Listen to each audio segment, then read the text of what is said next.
Here's a little vintage unit. It's a little vintage priestess unit.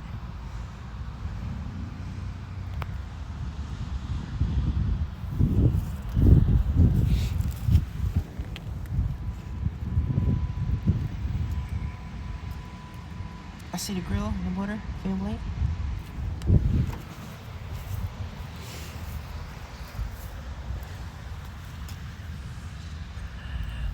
The date is faded.